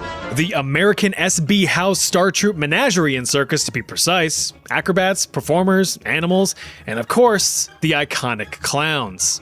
The show was in town for just 2 nights. After the end of the first night, many of the clowns took the night off from their slapstick comedy to consensually slap their sticks in women's faces at a local brothel. Problem was, they chose the wrong one. This particular establishment was the go-to spot for the local volunteer firefighting brigade. So all night, the men fought for the attention of hardworking women so they could get their dunks sunked. The thing you have to remember is, these were firefighters and clowns of yore, not the type that we see today. For instance, firefighters back in the day were in competition with each other. When there was a fire, they rushed to see who could get there first and get the payout. This often resulted in fire departments banging away at each other while the fire blazed on in the background. In short, these men knew how to fight, and so did the clowns, because the clowns beat up the firefighters so they could get beat off in peace and quiet. 2 firefighters were reported as seriously injured, having to get carted off to be treated for their wounds. But unlike the brothel workers, these firefighters wouldn't be taking this lying down. These clowns were outsiders, and they were about to be reminded of that. The local policemen, firefighters, and many of the town's elite were part of a group called the Orange Order, so they weren't too happy to hear about the showdown with the showman. The very next day, dozens of men from the Order attacked the circus as vengeance. Stones were thrown and fires were ignited, prompting the fire department to show up, only to partake in the carnage. Sorry. After what felt like hours, the mayor finally stepped in to stop the mayhem. The riot stopped, miraculously, with 0 reported deaths. Despite the circus being reduced to cinders, the police did nothing. Why would they? They were in on it. 17 people were reportedly charged, but only 1 ever saw a conviction. The local Torontonians, or whatever they call themselves, didn't really like that response and called out the obvious corruption. To them, they just witnessed a bunch of the local elites destroy a circus unprovoked. The whole fiasco turned public opinion against the Orange Order, and their political power was eventually squeezed from the area. There's fewer things worse in this timeline than the parasites that are scalpers. Scumbags that just buy up and hoard relatively cheap in-demand products only to sell them at a profit once they forced market scarcity. So you're forced to sit back and watch as several sweaty, sad excuses for humans raid your local shelves for every last Pokemon pack while your child realizes that he's not allowed to have a fun hobby. But the concept of scalping itself is far from new. Back in 1766 in the town of Nottingham, England, many merchants were looking to turn some cheese into cheddar. Nottingham was an English economic epicenter thanks to the boom of the Industrial Revolution. Brand new factories meant brand new jobs, and brand new jobs meant that people were flocking to the cities to work. These workers more or less came from agricultural backgrounds, hanging up their plows to work with fancy and deadly machines. Well, with all of these farms shutting down, combined with an overall poor harvest season, the country of England was hurting for food that year. Supply was down, demand was up, so prices for wheats, meats, and treats soon ballooned into unreasonable territory. At the end of each harvest season, Nottingham held their annual Goose Fair in October, a simple city gathering where townsfolk could enjoy a bit of fun while stocking up on food and supplies for the winter. One of the more shelf-stable foods at the time was cheese. Entire wheels could last a family a few months in these colder conditions, but attendees weren't about to shell out all of their shillings on inflated prices. What? Now you might be all, well, yeah, you just said that prices were up because of food shortages, and it's true, they were, but not this bad. Many marketgoers noted that the cheese prices just a town over were roughly half of what was being charged here. So clearly these merchants were being unfair at the fair, but the truth was a lot worse than that. These merchants were buying the cheese in bulk, fresh off of local shipments. So instead of the regular cheese sellers bringing their products to the fair, merchant middlemen bought up all of the supply and resold the curds at marked up prices, pocketing the difference. But this wasn't just limited to Nottingham. The merchants planned to sell those cheeses around the country, cutting off a critical supply of food for the locals. So the people got pissed and began to attack, surrounding all the merchants fronts and backs. They had one demand: sell the cheese here, but the merchants said no with a fuck out of here. And so the riot began. Roads were blocked, merchants were clocked, and carts were knocked over. If they weren't to be sold at a fair price, they would be stolen instead. Rioters began to loot any and all cheese shops, smashing windows and yoinking what wheels they could, throwing them out to the public so everyone could get their fair share. One of the merchants had a literal boatload of cheese and tried to set sail before being boarded. He quickly agreed to rioters' demands to sell the cheese for cheap, but his boat was still looted on principle. The riot got so out of control that a regiment of the British Army had to be called in. They set up shop and fired into the crowd of looters. But of course, instead of hitting any actual looters, William Eggleston, a local farmer just minding his own business, got wanged by a few rogue slugs. The riot lasted for several more days, eventually dying down once the remaining Kurds made their way out of the city. Your number 2 burns the hair in my nose, but we fought hand in paw. Now your poop don't stink at all. Instantly neutralize poop stink with Poop Fighter from World's Best Cat Litter.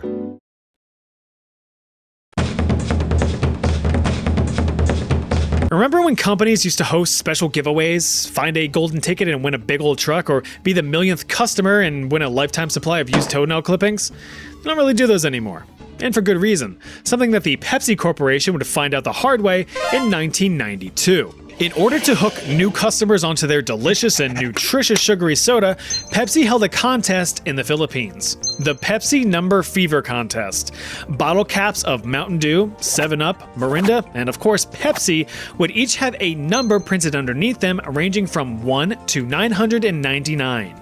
It was up to customers to collect these bottle caps and wait to see what numbers were announced as winners of various prizes.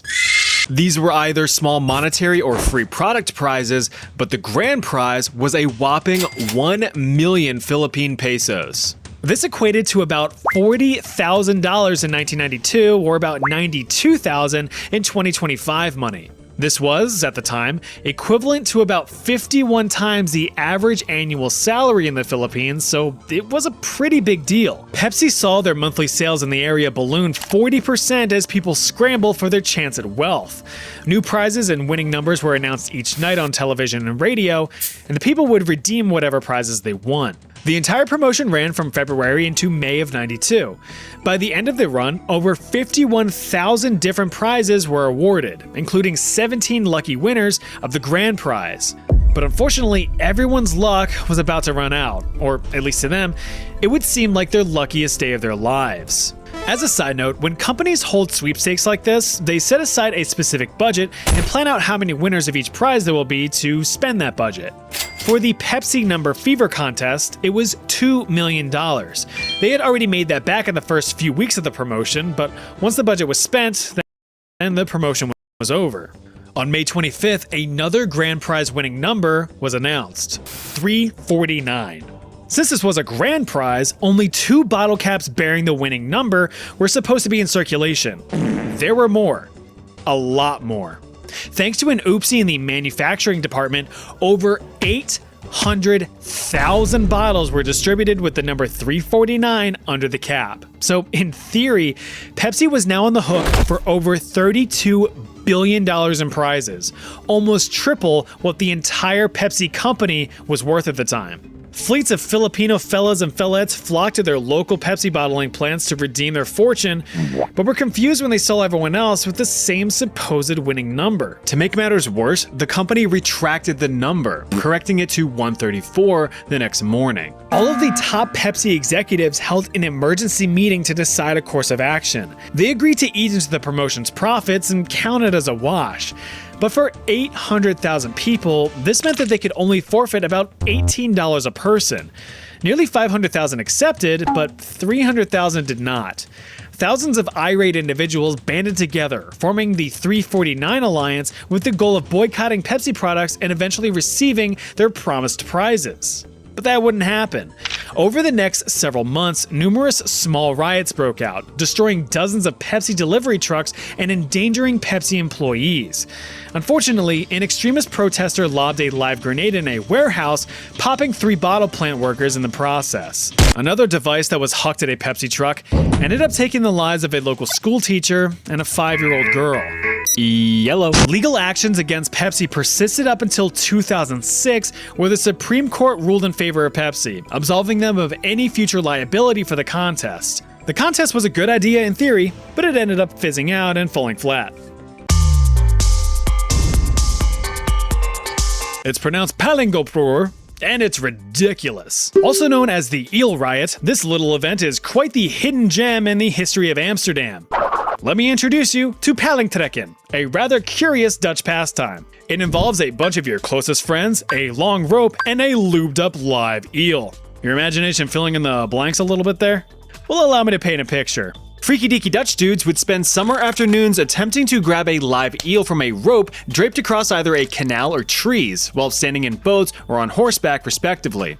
Pull on the dangling devil and be declared a winner. But if you miss your swing, you'll end up losing more than just your balance. It was a fun Dutch tradition for hundreds of Dutch years, until the Dutch government, being the Dutch oven that it was, laid down the Dutch law. Deemed an act of unnecessary cruelty, the practice was banned in the mid-19th century, but that wouldn't deter the population from yanking their eels in public. One fateful day in July of 1886, a group of young labormen were looking to trekken some paling on the Lindelgracht Canal in the impoverished Amsterdam neighborhood of Jordaan. A few local policemen caught the men in the act, being all, absolutely not. but like in Dutch. One officer sprang into action, cutting the rope across the canal and putting an end to the game. So the laborers put an end to him.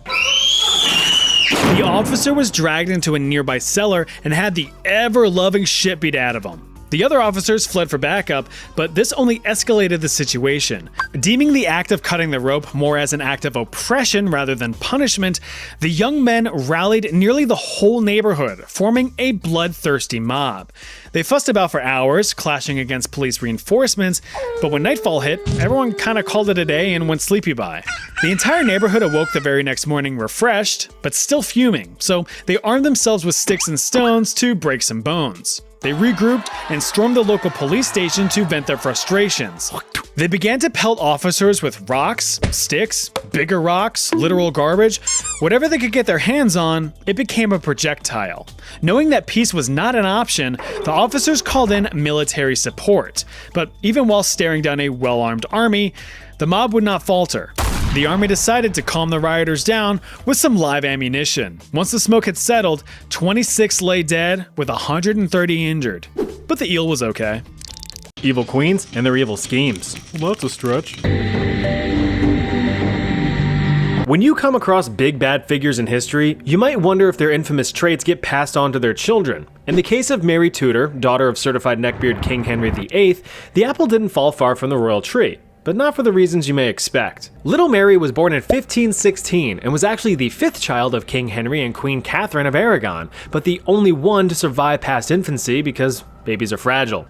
Henry loved his daughter and provided her with a healthy education in music and language with a strong Catholic upbringing. But the problem with his daughter was that she wasn't a son, so she wasn't seen as a suitable heir to the throne of England. Mary, what do you want to be when you grow up? Queen of all England. No. With that being the case, Henry VIII sought to sow more seeds and give the law of large numbers another go. After all, he needs a baby boy to slam on the throne and bear the crown. To do that, he sought to divorce the now barren Catherine for a wife that was a bit more fruitful. Henry then lumbered down to present his case to the manager of the Catholic Church, the Pope.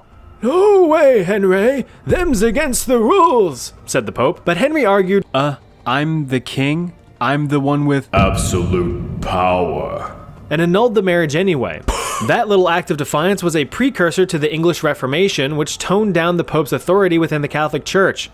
Instead, Henry made his own church, the Church of England, and put himself in charge, and he was all, nice. He then got himself a brand new womb on legs, Anne Boleyn, who blessed them with a daughter in 1533. Great, another one.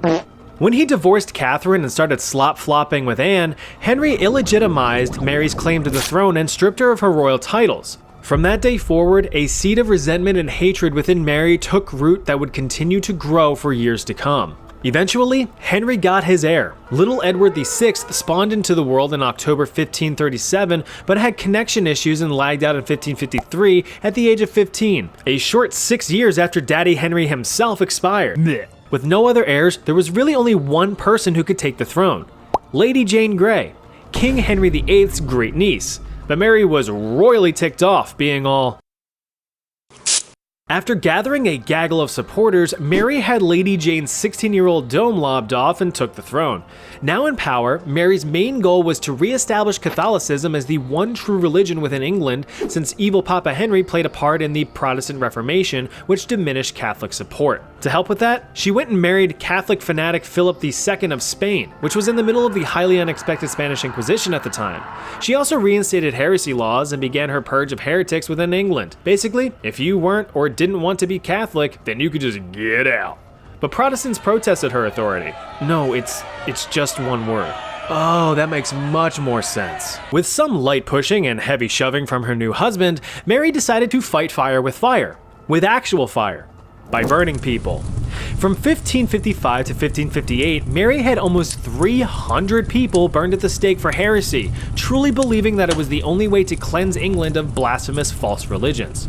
To her, it was a God-given mission to rid the world of these heretics, and the people of England would realize in time that it was for the greater good. But the only thing that they realized was that she was a few sandwiches short of a picnic. Her scorched earth approach tanked her political approval rating and tarnished the image of Catholicism. She ultimately got down with the sickness in 1558 at the age of 42. Because of her violent antics, Queen Mary I of England is forever remembered in history as Bloody Mary, which is also a pretty disgusting drink. If you want your shot at claiming a throne, you're gonna have to start cracking skulls. Which is what Empress Wu Zetian would eventually do. Empress Wu officially ruled over the Second Zhou dynasty in China from the year 690 to 705. She was known for having extremely high intelligence, strong political competence, and superior ambition. But history overshadowed her strengths with a reputation as one of the cruelest rulers in China's history. Though of course it has to be said that many of the individuals who wrote about her actions weren't exactly huge fans of being politically cucked by a woman. So perhaps some of the stories of her evil deeds are a bit exaggerated? Maybe. But maybe not. Born into a wealthy family with a loving and supportive father, Wu was granted a first-rate education in writing, politics, and music, a privilege not afforded to most women. In her spare time, she favored heavy reading in politics and boring government stuff, which made her more than capable of holding a position in political power, if she was a guy. But opportunity would soon come a-knockin'. At just 14 years old, tales of Wu's intelligence and beauty made it to the imperial palace, and she was formally summoned to become an imperial concubine under Emperor Taizong. This basically meant that she was now one of the emperor's glorified slam pieces, but Wu knew that she was destined for greater things. Every journey starts with the first step, after all. The main duty of a concubine was to convert these into these. But Wu never did that. Instead, she would often find ways to openly discuss political affairs with the emperor, something that was certainly frowned upon for someone in her position. The emperor eventually went forever sleepy-bye, and his heir, Gaozhong, took the throne. As a side note, when an emperor died, any assigned concubines that produced no children were sent to become Buddhist priestesses, which is what happened to Wu. But Gaozhong summoned Wu back to the palace. This led to the belief that the two had a history of doing a little woohoo. Who? Wu. Not you. Now in the proud position of top-ranking concubine, it was time to climb higher. Her target? The Empress herself. Gaozhong's primary wife, Empress Wang, was a bit barren in the bush, and thus wasn't so good at the baby making. So Wu showed her a neat party trick and shot out 4 boys and a daughter, an act that gained strong favor with the emperor. Even Empress Wang herself adored the children, especially the newborn daughter. Oh, how cute is she? I know, right? You killed my daughter. Yeah, Wu allegedly demolished her own infant daughter and blamed it on the Empress, even going an extra step and accusing the Empress and her mother of evil spooky witchcraft. And you know what? Gaozhong believed it. So Wang is demoted, and Wu is made Empress, and immediately has Wang whacked for good measure. But this wasn't a normal execution. According to some sources, Wu had the ex-Empress's limbs cut off and her remains placed in a vat of wine. And here, sir, is our house specialty. I can already tell that this is gonna have a nice body to it. Gaozhong continued his rule for several years, but historians believe that Wu was pulling most of the strings, strengthening ally relations and executing or banishing political rivals behind the scenes. While Gaozhong then kicked the bucket in 683. With plenty of eligible sons, surely a new emperor was around the corner. Except, no. Apparently, there are allegations that Wu had banished many of the princes and even had the crown prince poisoned. While she did have 2 sons serve as emperors, she remained the puppet master, just like with Gaozhong. But in 690, sole power was given to Wu, and she was now the Empress Regent, holy and divine ruler of all China. Now in power, the only way anyone could take it from her would be from her cold, dead, wrinkly hands. Across the years, many rebels and rivals took that challenge, lashing out in attempts to usurp her throne, but none were successful. She even exiled one of her own sons after his wife spoke out against her. Any and all rebels were quickly eradicated. Despite her aggressive and manipulative climb to power, Empress Wu actually ruled very peacefully. She strengthened many relationships with allies, progressed gender equality, and eased taxes on peasants, allowing agriculture to flourish. Because of her constant vigilance against enemies, China experienced very few military engagements during her reign. So yeah, since she had a pretty good run as Empress, it wouldn't surprise me if tales of her wrongdoings weren't completely fabricated or at least overly exaggerated as a way to sway public opinion. The Empress fell ill in 705 and was forced to give up the throne to her son. She died shortly after. When discussing violent history, Madagascar may not be the first thing that comes to mind. But this forgotten stepchild of an African island known for vanilla and bad movies was once home to the Kingdom of Imarina and the Merina people. In the 1800s, the throne was occupied by Queen Ranavalona I, sometimes referred to as Ranavalona the Cruel. A name like that is often earned, like Barry the Bashful or Dave the Dickless. With her reign saturated in the blood of her own subjects as well as foreigners, it's easy to understand why she earned her reputation as a merciless and brutal monarch. It all started way back with humble beginnings. Little Rana was actually born a poor peasant girl with an equally poor peasant family. As such, she had a bleak future just chock full of peasant things ahead of her. God, they were poor. But fate had other plans in store. Rana's destitute dad had casually stumbled upon a plot to assassinate the king at the time, and quickly warned him of the impending doom. After narrowly avoiding a classic comedy death, the grateful king demonstrated his gratitude by adopting Rana into the royal family and marrying her off to the prince. Now, Rana is royalty. Sweet deal, cause it could have just as easily been like, "Your Majesty, I just found these plans to have you assassinated." Good work, little peasant man. I would pat you on the head, but you're just too dirty. Also, I have to kill you as a safety precaution. Oh. You understand. Nice guy. Oh yeah, real nice guy. Fast forward a bit, the king eventually dies, Rana's hubby prince becomes king, he dies, and then in 1828, the now 50-year-old Rana seizes the palace for herself, murdering any and all royal family members so that no one can even think of contesting her newfound power. Sure, she's powerful and all, but can she make your subscribe button glow? I didn't think so. You should click it. One of her first orders as Supreme Mega Ultra Ruler was to establish Madagascar as a self-sufficient nation. In doing so, she told everyone else to go kick rocks, pound sand, and touch grass, because Madagascar is a strong independent nation who don't need no foreigners. Oh yeah, she kicked out all of the foreigners too. Go on. To fully eliminate all outside influence, she had any colonials stripped of their titles, completely nullified all treaties with smelly Europeans, mainly the French, and straight up banned Christianity. Sorry, Jesus. Keep hanging in there, buddy. Queen Ranavalona sent Madagascar back into the Dark Ages, and good old tradition was back on the menu. Even the justice system was completely uprooted. Forget your run-of-the-mill witnesses, evidence, and testimony. That's boring. Instead, we have this, the trial by ordeal. Simply chug a frothy cup of poison seasoned with goopy chicken skin. If you throw up, you're innocent. So the French were all sacre bleu about Madagascar's isolationism, cause they kinda wanted to grab a piece of that landmass. So they tried to do just that, but the queen was all, no, don't touch, and kept fighting off the invaders. In 1835, the French made a really big push to take the island, but they were swiftly defeated and had to escargot the heck back to Europe. But to really drive home the idea that Madagascar was off limits, Queen Rana had the heads of French soldiers placed on pikes and littered around the beaches. This caused any would-be invaders to think twice lest they be converted into a pretty cool Halloween decoration. With outside influence now null and void, it was time to focus inward. The people of Madagascar were taught the importance of self-sufficiency. As such, they would only produce what they needed to survive and prosper. So they made guns, and bullets, and alcohol.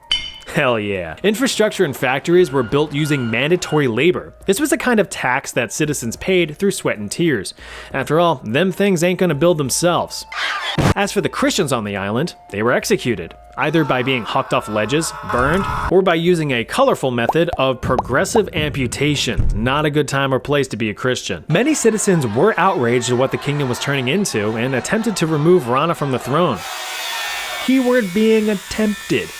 With all of this violence and lower quality of life, not to mention various diseases, the population took a nosedive.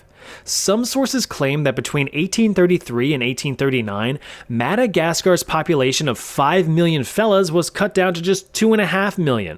Not a good stat to tack onto your legacy. Rana reigned for 33 years before honking her last shoe in her bed in 1861. To her credit, she did keep colonial rule at bay while building up her own kingdom. She just, killed half of her country.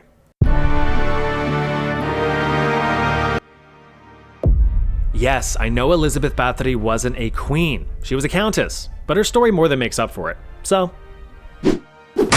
as I said, Elizabeth Bathory was a countess in 16th century Hungary with quite the dark side to her. She is arguably one of the most prolific serial killers in all of known history. Horrific to many, wifey material to some. Now, I'll acknowledge that some scholars believe these accusations to be completely fabricated and merely a smear campaign against her image, but we like to have fun here. So, little Lizzie was born into a rich and powerful family and forcibly engaged to this geometric anomaly of a human, Count Ferenc Nadashti, at just 11 years old. Don't worry, he was 16. This move was one concocted by both of their families as a way to combine each other's wealth and influence, and it worked. However, being all rich and powerful meant that you didn't really have much to do but sit around and be rich, so sometimes you gotta numb that perpetual emptiness with a little bit of purpose. When we fast forward to 1602, rumors began to circulate amongst the Hungarian population about the Countess's brand new hobby, murdering children. You see, Elizabeth Bathory was accused of torturing and killing hundreds of innocent, wide-eyed, rosy-cheeked girls with the help of her 4 servants. But why, you ask? Some believe that she harvested the young girl's blood for eternal youth, bathing in it as a nightly ritual, like some kind of Hollywood elite. But there is zero solid evidence even remotely hinting that she ever really did this. In fact, those rumors didn't circulate until 100 years after her death. Others believe that she just liked doing it for the thrill of it, which is much more plausible. Messed up, but plausible. Her early victims were mainly adolescent peasant girls. With the help of her 4 servants, whose names look like they belong in an NHL hockey team, Elizabeth carried out the gruesome murders. I mean, these were nasty, so here's your warning. Victims were commonly beaten to death to the point of their bodies bursting open, with one particular victim struck over 500 times. Others were reportedly pricked with needles and stabbed all over their bodies. In the winter, some girls were dunked in a nearby creek on cold, chilly nights and left to freeze. In the summer, others were covered in honey and left to be a feast for the flies. Elizabeth herself enjoyed putting red-hot metal rods on or in her victims. In 1609, Elizabeth opened up a boarding